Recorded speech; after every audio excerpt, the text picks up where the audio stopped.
Hallelujah. Now the word of God says Ijambo ry'Imana rigakomeza in kuvuga verse 11, muri 11, for I know werega nzi the plans I have for you, ibyo nibwira nzabagirira, declares the Lord. ni ku Uwiteka nyiringa bavuga.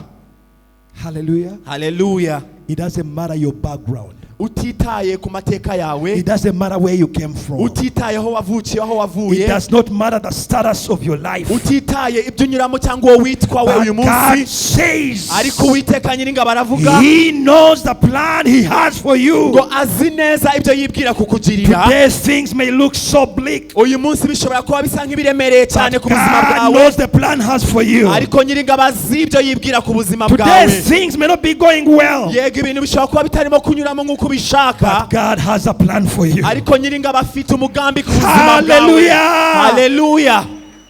He says plans to prosper you Akavuga ngo imigambi yo kukwagura and not to harm you. atari yo kugudindiza. Hallelujah. Hallelujah. Now let me first break this a little bit. Reka ngerageza mvunagure ibi bintu mbabwiye. Plans to prosper you.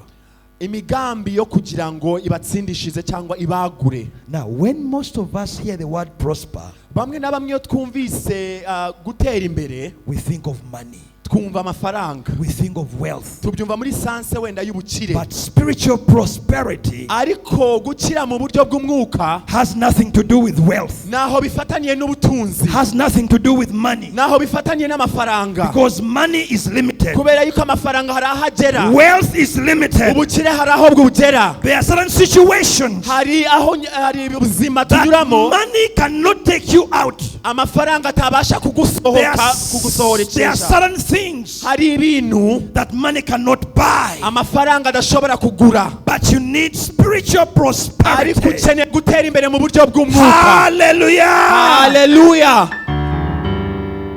Prosperity, Gutera imbere from the Greek word, mu buryo bw'ikigiriki simply means bimenyesha push forward. gutambuka cyangwa kujya imbere. Hallelujah. Hallelujah. You're advanced. Kujya imbere, You are pushed forward. usunikwa imbere.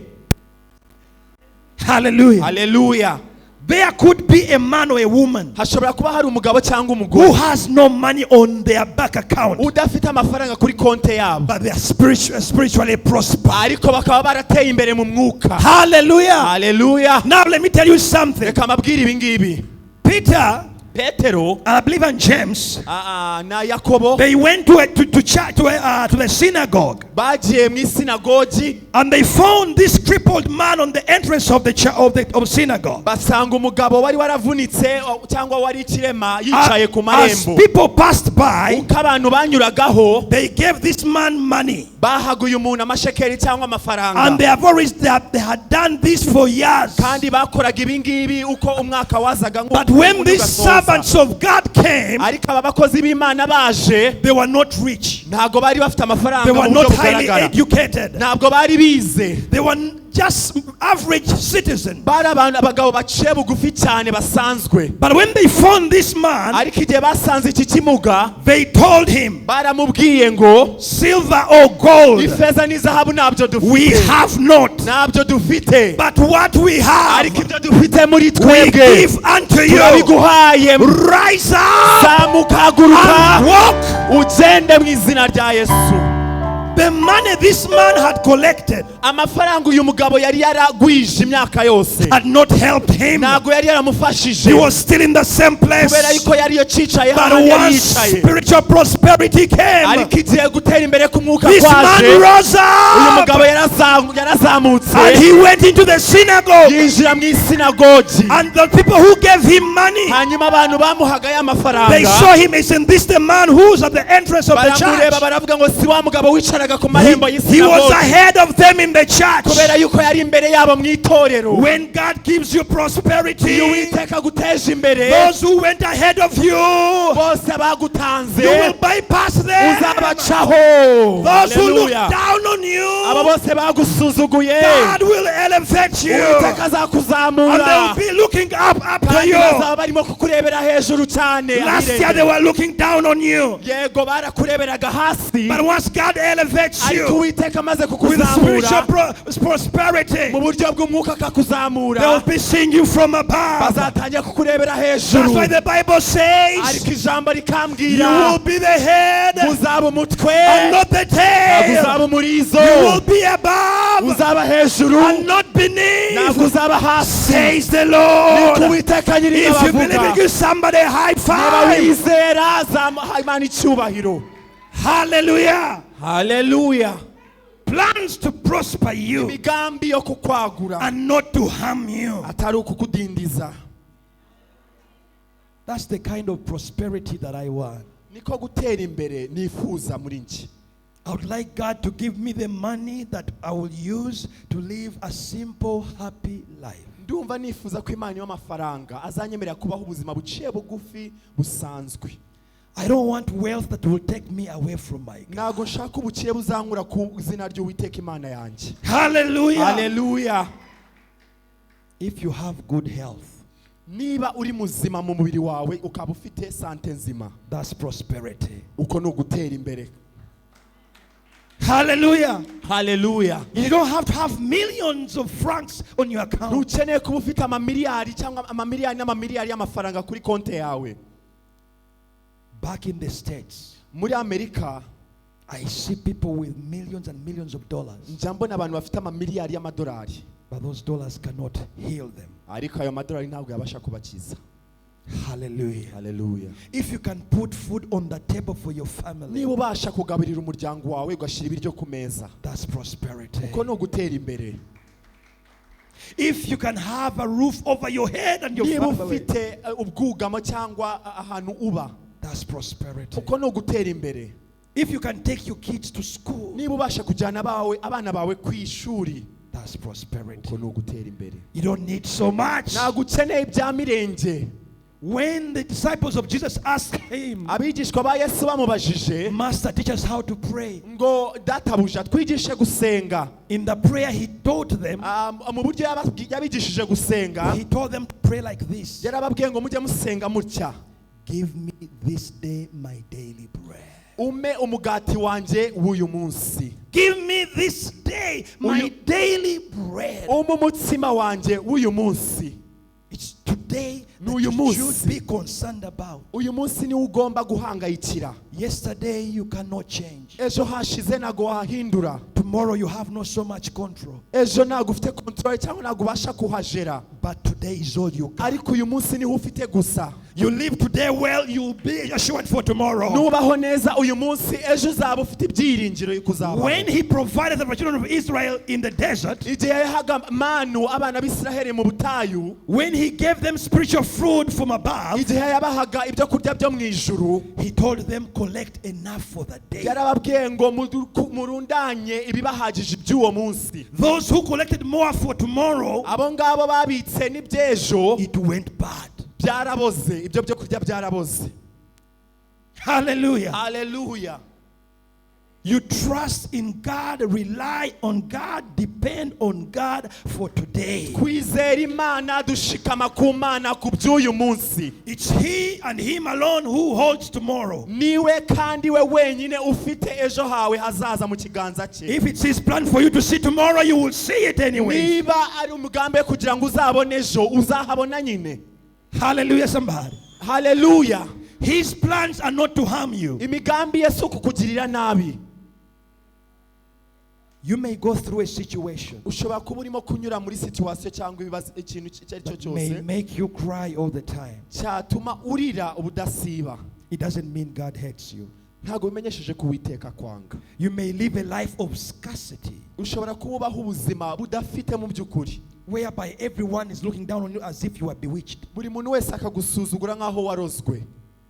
It's not because God has abandoned you. si uko Uwiteka yagutaye cyangwa yakuretse, There are certain situations we go through to see the mighty hand of ahubwo God. hari ibintu tunyuramo kugira ngo tubone ukuboko k'Uwiteka Nyiringabo. Hallelujah, somebody. haleluya. There is something I always like to say, hari ikintu njya nkunda kuvuga, that in life mu buzima there is no star. There is no star nta nyenyeri without a scar. idafite intimba. You didn't get it. The most generous you see abajenerali benshi mujya mubona those who have reached the top, abo ngabo bazamutse mu ntera when you look into their lives, iyo urebye ubuzima bwabo they have so many scars. baba bafite inkovu nyinshi. Some have lost their eyes. benshi nta maso bakigira Some have bayavuyemo, lost their limbs. benshi amaguru yabo yavuyeho, Some have deep wounds. benshi bafite ibisebe cyangwa inkovu nyinshi, Some their hearts have been messed up, benshi imitima yabo yarababaye cyane but they are still going. ariko baracyagenda imbere. Those are the stars I'm talking about. Izo nizo ntimba cyangwa nibyo bikomere mvugaho. For you to get there kugira ngo uzagereyo, on top, kuzagere there hejuru, is a price to pay. hari igiciro ugomba kwishyura. Hallelujah. Haleluya. That's what the Bible says. Niyo mpamvu mu byanditswe havuga That ngo when you're tested ngo igihe ugeragejwe cyane and you are proved, ukaba uratsinze ibyo you bigeragezo, receive your crown of life. uzabona ingororano yawe y'ubugingo. Hallelujah. Haleluya. Plans of a hope and the future. Imigambi y'ejo hazaza hazima. That's what God has for you. Niko Uwiteka avuga kandi nibyo agufitiye. Once God gives you hope, Igihe Uwiteka aguhaye ibyiringiro, even when you have nothing today, niyo waba ntacyo ufite uyu munsi, you look forward for tomorrow, uba wizeye iby'ejo hazaza, because you know it's going to be better. kubera yuko ubizi neza yuko hazaba heza. Hallelujah. Haleluya. Plans of the future. Imigambi y'ejo hazaza. If you know that you have a bright future, Niba uzi neza yuko ufite ejo hazaza heza, you will work so hard. uzajya ukora cyane. Hallelujah. Haleluya. I would like to speak to the young people. Ndashaka kuvugisha urubyiruko. All the young people under the sound of my voice. Urubyiruko rwose rurimo kumva ijwi ryanjye. Listen to me very carefully. Munyumve kandi munyumve neza. You have a precious life. Ufite ubuzima bw'igiciro cyinshi. You are in a great country Uri mu gihugu cyiza cyane, where there are so many opportunities. ahari amahirwe menshi cyane. If you hold your life well, Niwifata neza muri ubu buzima, the sky won't even be the limit. ntabwo ikirere aricyo kizaba inzitizi. It only takes one mistake Bifata ikosa rimwe gusa that will destroy your entire life. gihita cyangiza ubuzima, iryo kosa rihita ryangiza ubuzima bwawe bwose. Take it easy. Fata buke buke. If you're in school, Niba uri mu ishuri, aim high and complete school. jya ugerageza usoze amashuri yawe. Do not be distracted Ntukagire ibikudindiza by the petty things of life. cyangwa ibidindiza ubuzima bwawe bito bito bidafite akamaro. There are so many opportunities. Hari amahirwe menshi hari imbere. Rwanda as a nation Igihugu cy'u Rwanda is looking up to you. irimo kureba kuri wowe nk'urubyiruko. If you are a young girl, Niba uri umukobwa muto, you are in secondary, uri muri sekonderi, you are in college, uri mu mashuri you are in yisumbuye, university, uri muri universite, let your education be your priority. reka amashuri yawe ariyo ushyira mbere y'ibindi byose. Add value onto yourself. Shyira igiciro kandi wihesha agaciro. Do not be distracted by fruitless relationships. Ntukadindizwe no guteretwa kw'amafuti. Once you graduate, Numara kwambara umaze gutsinda, you will have value on your life. uzaba ufite igiciro cyinshi ku buzima bwawe. Whoever will come to you Uwo ari we wese uzaza aho uri, will come to add value onto you. azaza kukongerera igiciro n'ubundi wari ufite. Hallelujah. Haleluya. Young men, Abasore batoya, you are the future fathers of tomorrow. nimwe ababyeyi b'ejo hazaza, Future leaders of tomorrow. nimwe bayobozi b'ejo hazaza. Do not run too fast beyond your speed. Nimukirukanke cyangwa nimwihute Everything kuruta you- ukuri. Everything you see on the outside, Ibyo ari byo byose mubona hano hanze uko mubibona, it is waiting for you. birabategereje. You're going to be the implementers of many programs in this country. Muzaba abayobozi ba gahunda nyinshi ziri muri iki gihugu. Hallelujah. Haleluya. I'm speaking to you as a fellow brother Ndimo ndababwira nk'umuvandimwe wanyu and as a father. kandi ndimo ndababwira nka so. I was exposed to a lot of good things Nanyuze mu bintu byinshi byiza when I went to the States. ndi muri Amerika. I was very young. Nari nkiri muto. There were so many distractions. hari ibintu byinshi byandeviya, But what protected me ariko ikintu cyonyine cyandize was the church. ni itorero rya Kristo. Every time I would think of doing this, Igihe cyose natekerezaga guta inzira, I would remember how will I stand on the pulpit and serve God. nibukaga igihe abantu bahagara ku gatuti bagakorera Uwiteka. I made sure I got married young Igihe nakoze uko nshoboye uko ariko kose uburyo nije mu rugo nkiri so muto, that I could serve God right. kugira ngo nkorere Uwiteka Imana mu buryo buhambaye. At 27, I was married. Kuri 27 nari mfite umugore njyewe. Hallelujah. Haleluya. Today I'm able to stand in a church Uyu munsi mbasha guhagarara mu itorero and to preach to my fathers and my mothers no kubwiriza abamama banje n'abapapa banje who are way older than me. banduta cyane imyaka. Not because I'm a very good speaker, Si uko ndi umuvuzi mwiza, sometimes not because I'm very anointed, si uko mfite amavuta menshi, but because of integrity. ahubwo ni ukubera igiciro cyangwa kwiyubaha nihaye. Integrity, Kwiyubaha, reputation kwiyubaha will make your fathers and mothers, your uncles, grandfathers sit down and listen to you because what's coming out of your mouth has substance. kwiyubaha bizaguha izina ryiza ku buryo abakuru bose bakuruta bazicara ku birenge byawe bakakumvira. I see beautiful and handsome youngsters. Ndabona abakobwa n'abasore beza. Preserve that. Murinde ibyo ngibyo. May God bless you. Imana ibahe umugisha. Hallelujah. Haleluya. Verse 12. Ibice 12. Then you will call on me Kandi muzanyambaza, and come and pray to me, muzagenda and munsenga, I will listen to you. nanjye nzabumvira. That's a promise from God. Iryo ni isezerano riva ku You will Uwiteka. come, Muzaza, call unto me, muzaza pray munyambaze, unto me, muzansenga, and I will answer to you. nanjye nzabasubiza. In this year Muri uyu mwaka of 2020, wa 2020 that's what we need to do. nibyo tugomba gukora byonyine. Call unto God, Reka twambaze Uwiteka, come unto God, reka dusenge Uwiteka, pray unto him. reka dusenga He tumwambaze, will grant the desires of your heart. nawe azaguha iby'umutima wawe wifuza byose. Plain and simple. Nibyo byonyine. Hallelujah. Haleluya. You can be whatever you want to be Ushobora kuba icyo ari cyo cyose wifuza kuba so cyo. long as you put your mind unto it Upfa kuba wabishyizeho umwete wawe wose n'umutima wawe. and let God be your shepherd. Hanyuma Uwiteka akaba umushumba wawe. You will not want, Ntabwo uzagira icyo wifuza icyo for ari he cyo will have cyose. prepared for you. Kubera yuko azaba yaguteguriye. Hallelujah. Haleluya. He says you will seek me Ijambo rivuga muzanshaka and you will find me kandi muzambona. when you seek me Nimunshaka, with all your heart. nimunshaka n'umutima wanyu wose. Last Sunday I told you Icyumweru cyashize narababwiye, God is not moved by your pain. Uwiteka ntabwo agenzwa cyangwa ntabwo ibituma akora ntabwo ari kubera umubabaro wawe. No matter how painful your situation is, Icyo waba unyuramo icyo ari cyo cyose, God has seen better than that. Uwiteka yabonye ibibabaje kurusha ibyo ngibyo unyuramo. No matter how much you cry Uko warira uko ariko kose, and fill up buckets and buckets of tears, niyo wakuzuza indobo n'indobo z'amarira, you will be dehydrated and we shall bury you. uzashiramo amazi tugushingure gusa. God will not be moved by your tears. Uwiteka ntabwo azakangwa n'amarira yawe. God will not be moved by your problems. Uwiteka ntabwo azakangwa n'ibibazo byawe. Because you're not the first and not the last. Kubera ko siwe wa mbere kandi sinawe wa nyuma. And he has seen greater problems. Kubera ko yabonye ibibazo bihambaye kurusha ibyo. But God is going to be moved by your relationship with Ariko him. Uwiteka azakangwa n'ubusabane nawe. Hallelujah. Haleluya.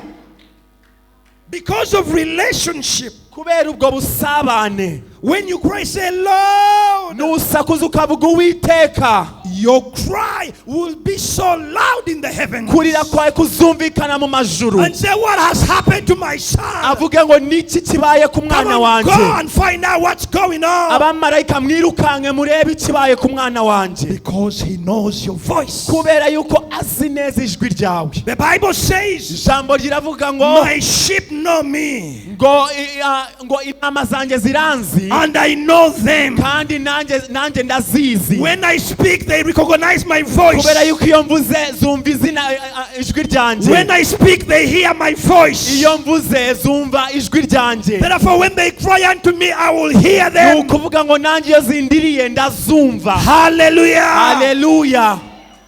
Let me say this, mothers. Reka mvuge ibi ngibi ku babyeyi. If there is about 20 young children, niba hari abana 20 batoya, if they all cry, niba bose barize icyarimwe, a mother will be able to recognize the cry of her child. umubyeyi azamenya kurira k'umwana we wenyine. Hallelujah. muri abo bana 20. Mama Bishop is seated right here. Mama Bishop yicaye hano. If her son screamed in the Sunday school, umwana we narira hariya muri Sunday by school, reflex she will turn and look back. azahindukirira arebe amenye ijwi Because she ry'umwana has we, had a voice she recognizes. kubera yuko yumvise ijwi yamenye When you have neza. relationship with Reka God, tugire ubusabane na nyiringabo. when you cry unto Him, numuririra, He will recognize your voice nawe azumva ijwi and He will ryawe run to your rescue. kandi aziruka kugira ngo agutabare. Hallelujah. Hallelujah. That's what God is looking for. nicyo Uwiteka nyiringabo ashaka. He says, when you return to me, aravuga ngo nimungarukira I will return to you. nanjye nzabagarukira. If you become mine, nimuba banjye I will be yours. nanjye nzaba Be a son. abawe. Be a son. reka mube abana, Be a daughter. reka ube umwana w'umukobwa cyangwa I'll umuhungu, be your father. nzaba so nanjye. Hallelujah. Hallelujah. That's what we are looking for in this year 2020. ibyo nibyo turimo gushaka muri uyu mwaka wa 2020. Your family may not be connected. umuryango wawe ushobora kuba utari hamwe. You may not know anybody in the high offices of government. ushobora kuba utazi uwo ari we wese mu mwanya w'igiciro hariya You hejuru may muri have no guverinoma. connection with the richest men in the land. ushobora kuba utaziranye n'abakire bari muri iki gihugu. But once you're connected with ariko upfa kuba God, ufite ubusabane na nyiringabo, He will connect you with each and everyone. azaguhuza n'abo bose. The Bible says once you obtain favor with God, kubera ko ibyanditswe biravuga ngo nugira you igikundiro imbere you y'amaso will have favor y'Uwiteka, with men. uzagira igikundiro mu maso y'abantu nabwo. Hallelujah. Hallelujah. Once you have a relationship with God, nugira ubusabane n'Uwiteka, He will plan for you. Uwiteka azajya ahora agutunganiriza. He will prepare your future. Uwiteka azagutunganiriza ejo hawe hazaza. He will prepare a husband, a wife for you. azagutunganiriza umufasha cyangwa umutware. He will prepare provision for you. azagutunganiriza ibizakubeshaho ejo. That even when the going gets tough, yuko nubwo wanyura muri situwasiyo ariyo yose ikomeye, He will come behind you and push your back azaza inyuma yawe asunika and umugongo say, wawe, my son, my daughter, let's go. avuge ngo mwana wanjye reka tugende. You're not alone. ntabwo uri wenyine. May you seek relationship with God, reka ushake ubusabane n'Uwiteka and He Imana, will take you places. nawe azakujyana mu mahanga utazi. My time is running out. amasaha yanjye arimo But kwiruka, in these few minutes, ariko muri iyi minota mike let me bring isigaye a story to you ndashaka kubabwira inkuru that you may all remember. yuko iyo mwaba mwibuka namwe. There was a woman called Vashti. hari umugore witwaga She Vashiti, was a queen in Persia, yari umwamikazi mu Buperusi, a queen to King Ahasuerus. yari umugore w'umwami Ahasuwerusi. Hallelujah. Haleluya. She had everything. yari afite byose yifuza mu buzima. She was beautiful yari umugore w'igikundiro kandi from mwiza, head to toe. kuva ku mutwe kugera ku birenge. She was the first lady in the land. yari umugore cyangwa premier dame muri icyo gihugu. Her husband was the richest man in the land. umugabo yari umukire kuruta abandi muri icyo She gihugu. had it all. yari afite byose But byakwifuzwa, she made one mistake. ariko yakoze ikosa rimwe ryonyine. The husband called her forth umugabo we yaramuhamagaye to display her beauty. kugira ngo agaragaze ubwiza bwe, But because of pride, ariko kubera ubwibone, because of anger, kubera uburakari, she refused. aranga arinangira. And because of that, kandi kubera icyo they ngicyo stripped her of her title bahita bamusohora mu as nzu queen of y'ubwami Persia. mu Perusi. Listen to me. umva, God has a plan for you. Uwiteka afite umugambi ku He buzima has a bwawe. promise on your life. afite ibyo yakusezeranije. Humble yourself. ca bugufi cyane. You could be beautiful. ushobora kuba uri umukobwa cyangwa umusore mwiza. You could have all the academic accolades ushobora kuba uri umuntu wize cyane. piled in your shelves. ushobora kuba ufite amadigiri cyangwa amalisanse menshi mu You may kabati be kawe. coming from the best family in the ushobora land. kuba uturuka mu muryango ukize cyane. Your family could be connected all over. ushobora kuba umuryango wawe uziranye n'amahanga menshi. But once the favor of God falls away from you, ariko igikundiro cy'Uwiteka kikuvuyeho, you will fall rock bottom beyond sea level. uzagwa cyane ugwe hasi kugera ku ndiba ibwina bw'amazi. Hallelujah. Haleluya. Just humble yourself before each and every one you find. Ca bugufi imbere y'umuntu wari wese uhuye nawe. For whoever humbles themselves, God exalts them. kubera yuko wari wese uzaca bugufi Uwiteka azamuzamura. Whoever exalts themselves, God humbles uwari them. wese uzishyira hejuru nawe azashyirwa hasi. Do not let the spirit of Vashti follow you. Ntuzatumwe umwuka wa Vashiti ukuza ku buzima bwawe. God has prepared a place for you with the kings kuko Uwiteka and the queens in the land. yaguteguriye umwanya mu bikomangoma. Hallelujah. Hallelujah. Hallelujah. Hallelujah. Now there was another young Hebrew girl hari kandi undi mukobwa muto w'umuheburayokazi by the names of Hadassah. witwaga Hadasa. Her name was Esther. izina rye ryari Esteri. Hallelujah. She was an orphan. yari imfubyi. Had no father, had no mother. nta se nta nyina yari afite. Her cousin yabanaga na mubyara we. got hold of her hanyuma mubyara we amufata ukuboko and raised her as his own daughter. aramukuza nk'umukobwa we bwite. They went into Babylon. bajya i Babuloni. You may lose it all, ushobora kuba nta kintu na but kimwe if you have God in your corner, byose warabitakaje ariko you will have Uwiteka it Imana. all. nuba ufite Uwiteka Imana mu nshonda yawe ni ukuvuga ngo uzaba ufite byose. Esther had no parents. Esteri nta babyeyi yari She afite. had no uncles and aunties. nta ba se wabo cyangwa ba nyirasenge yari She afite. only had a cousin, yari afite mubyara we rukumbi and rutoki. this cousin was not well connected. kandi uyu mubyara we yari umukene rwose. Worst of all, they were in captivity in kandi ikibi Babylon. kurushaho bari baranyazwe i Babuloni. It doesn't matter where you are, utitaye ku but so aho long uri, as God is with you, ariko Uwiteka apfa kuba ari mu ruhande rwawe. you can exist anywhere in this ushobora planet. kubaho aho ari hose muri iyi si. Hallelujah. Haleluya. To cut the long story short, Anciye muri make, once King Vashti was cleared off the title, umwamikazi Vashiti bamusohoye mu nzu y'umwami. they started looking for the new queen. bagerageje gushaka umwamikazi mushyashya. The Bible says Bibiri ikambwira neza they ngo were looking for virgins in the land. ngo bari barimo barashaka umukobwa w'igikundiro mu gihugu. Young virgins in the land. bari barimo barashaka umukobwa w'isugi. Now the cousin of Esther, kandi rero mubyara wa Esteri by the names of Mordecai, yitwaga Moridekayo, she said, I know you do not belong here. yaravuze ngo ndabizi ko utari uwo muri iki gihugu. I know you're not Persian. ndabizi yuko utari uwo mu Buperusi. I know you're Hebrew. ndabizi yuko uri umuheburayokazi. You're not well connected. kandi ntabwo uziranye n'abantu But benshi mu I see gihugu. an opportunity. ariko ndabona amahirwe. I talked about prosperity. ntabwo nitaye navuze ku gutera They imbere. pushed her ahead. ubwo mubyara we aramusunika I imbere. said, do not talk about your lineage. aravuga ngo wivuga ko aho wakomotse. Don't tell nobody who you are ntuzagire uwo ubwira aho or wavuye where you come from. cyangwa aho waturutse. Just go into the pageant wowe injira mu and be bwami among the contestants. ugende muri abo ngabo barimo gusiganirwa. Hallelujah. Haleluya. It does not matter where you come from. utitaye aho It does wavuye. not matter about your background. tutitaye mu mateka yawe.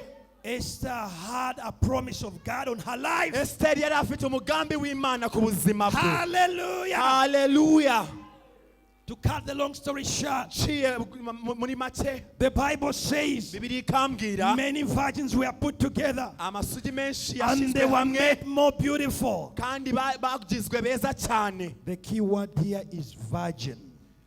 ijambo ryo kwiyumva cyane ni abantu bari abakobwa bari amasugi. When I talk of the word virgin, I do not mean the physical virginity. ntago mvuga mu buryo bugaragara bw'umubiri, kuba isugi mu buryo bw'umubiri. I talk about purity. ahubwo ndimo kuvuga mu kwera I talk cyane. about divine. ndimo ndavuga kwera kurushaho. I talk about something that is consecrated. Ndimo ndavuga ikintu I kitafunguye. talk about you separating yourself. Ndimo ndavuga ku muntu I witandukanije talk about you rwose. being cleansed in the presence of the Lord. Ndimo ndavuga umuntu wiherereye mu I'm bwiza talking about bw'Uwiteka. spiritual virginity. Ndimo ndavuga ubusugi bwo mu mwuka.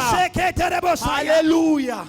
You could have messed up in life, Ushobora kuba hari ibyo wakoze mu but buzima. once God gives you a second chance, Ariko iyo Uwiteka aguhaye amahirwe ya He will kabiri, make you into a virgin. azaguhindura isugi bundi The bushasha. world will know your mess, Yego isi izamenya ibyo wanyuzemo. but God will see a new creature. Ariko Uwiteka azajya abona umuntu God will mushasha. see a virgin among many. Uwiteka azajya abona isugi muri benshi. Hallelujah. Hallelujah. Esther's life was somehow messed up, Ese ubuzima bwa Esiteri bwasaga nk'ufite inzitizi. but God saw a new queen in her. Ariko Uwiteka yabonye umwamikazi mushasha muri we. Moreover, in a foreign land. Kandi yari mu gihugu yanyazwemo.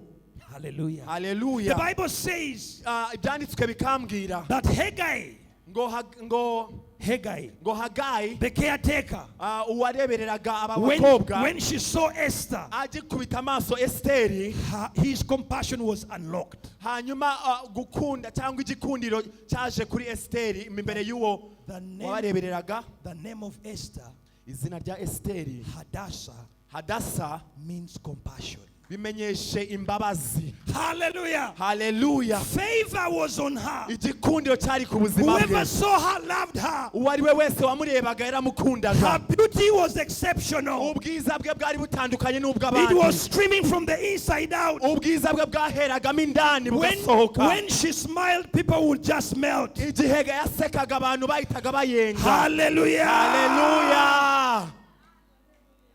Now, when she came, Igihe amaze kuza, it was her turn byari igihe cye to appear before the king. kujya imbere y'umwami. Many virgins had gone to the king, Amasugi menshi yari yagiye imbere but y'umwami. he had not seen a sweeting queen. Ariko Ahasuwerusi ntabwo yari yabonye umwamikazi yifuza. Many people will go ahead of you. Benshi bazajya imbere Many yawe. people will be interviewed for a job. Benshi bazakurenga. Many people will be exposed to opportunities. Benshi bazabona amahirwe imbere yawe. But nobody can take your position. Ariko nawe wabasha gutwara umwanya Nobody wawe. can take your blessing. Nawe wabasha gutwara umwanya If wawe. God prepared it for you, Uwiteka niba it yarahaguteguriye does not koko, matter how many years have passed. utitaye ku myaka ishize, But when you show up, ariko nuhagera, people will rise up with a abantu standing ovation, bazazamuka baha izina and they'll say, ryawe. "This is the one Bazavuga ngo uyu that ni we have been we, waiting uyu for. ni we twari dutegereje. Arise and welcome the Queen." Muzamuke mwakire umwamikazi. Hallelujah. The Hallelujah. Bible says, Kuko ijambo when rirambwira, the king saw Esther, Ahasuwerusi agikubita amaso he had Esiteri, never seen a beautiful creature yari like her. atarabona ubwiza She nk'ubwo had ngubwo. never seen anybody like her. Yari atarabona umuntu uwo ari we wese usa nka we. He even put protocol aside. Ni ukuvuga yafashe protokoli ayishyira ku ruhande. He rose up Arazamuka we bwite, and got the crown afata and said, "I ikamba, have found my aravuga new ngo queen," ndamubonye. and put the crown on her. Afata ikamba rimushyira ku mutwe. God has a plan for you. Uwiteka agufitiye umugambi. Even when the odds are against you, N'igihe abantu bose bagutaye, even when all the odds are against you, igihe ibintu byose bisa nkaho bitarimo kugushyigikira, even when nobody has given you a chance, igihe umuntu wese ataraguha amahirwe, God has a plan for you. Uwiteka agufitiye umugambi. Hallelujah. 1,000 people may be called forward abantu 1000 bashobora kuza imbere yawe for an opportunity, kubw'amahirwe ayo ngayo, for a job interview. yego kubwo wenda akazi runaka, And when you look unto yourself, ariko wowe wakwireba you do not have the best qualification. ugasanga ntabwo ufite ibisabwa. When you look at yourself, Wakwireba you're not the best speaker. ukabona ntuzi kuvuga. When you look at yourself, you Wakwireba do not have any connection. ugasanga na connection But when ufite, you show up, ariko nuhagera, protocol does not matter. ibyo ari byo byose ntabwo Good byitayeho. connections do not matter. Abo uzi ntabwo babyitayeho. Beauty does not matter. Ubwiza ntabwo ari byo byangombwa. Education does not matter. Amashuri siyo But yangombwa, because of the promise of God ariko upon your life, kubw'umugambi w'Uwiteka Imana iri everybody kuza. will rise up and Uzazamuka welcome the one abantu bose welcome the bazazamuka appointed of God. bakira uwo watoranijwe ku Because Uwiteka. God had a plan for you. kubera yuko Uwiteka If you yari afite believe it, say umugambi. niba yeah. wizera avuga ngo yego. Hallelujah. Hallelujah. So stop determining your future.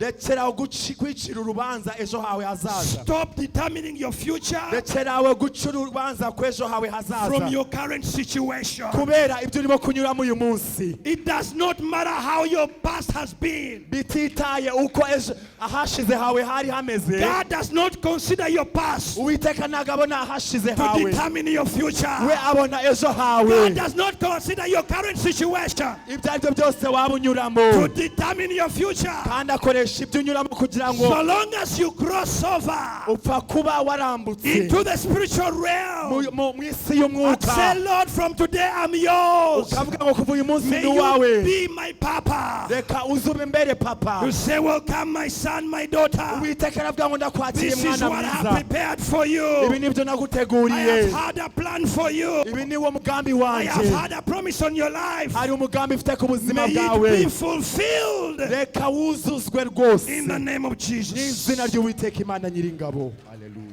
Hallelujah. Haleluya. Sometimes rimwe na rimwe we try so hard turagerageza cyane uko dushoboye to befriend people. To befriend people. kugira ubushuti ku bantu. You want to be a friend of somebody because they are connected. urashaka kuba inshuti y'umuntu kubera yuko bazi abantu benshi cyane. Please stop that. rekeraho ibyo ngibyo. Be a friend of God. Be inshuti y'Uwiteka. God will connect you to anyone and Uwiteka everyone. azaguhuza n'abo bose.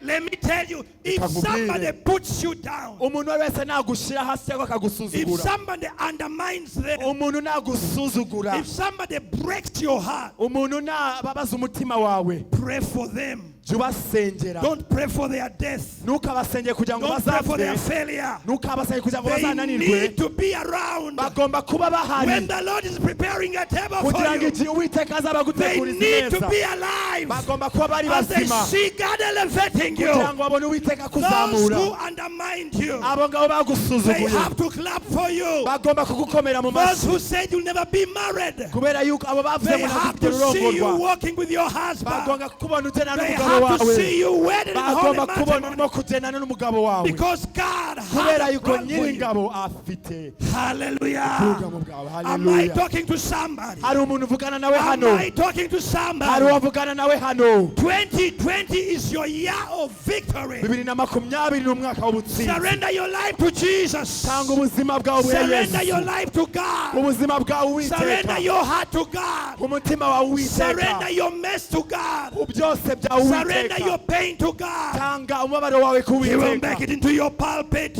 nawe azahindura He will make agatutu, your mess into your message. azahinduka ibibazo byawe He will ubutumwa turn bwawe, your burdens into your blessings. azahinduka inzitizi zawe He umugisha will wawe, turn your mourning into dancing. azahindura kunama kwawe kubyina. You will testify in uzavugira Uwiteka 2020. Imana muri 2020. Somebody rise up on your feet. reka muzamuke ku maguru Somebody yanyu, rise up on your feet. reka uzamuke Come ku on, maguru put your yanyu. hand together for Jesus. ndashaka ko mukomera Yesu Put your amashyi, hands together for Jesus. komera Yesu amashyi menshi, He's a mighty God. kubera ko He's a arahambaye, loving God. arakunda He's cyane, a caring God. yatwitaho. Haleluya.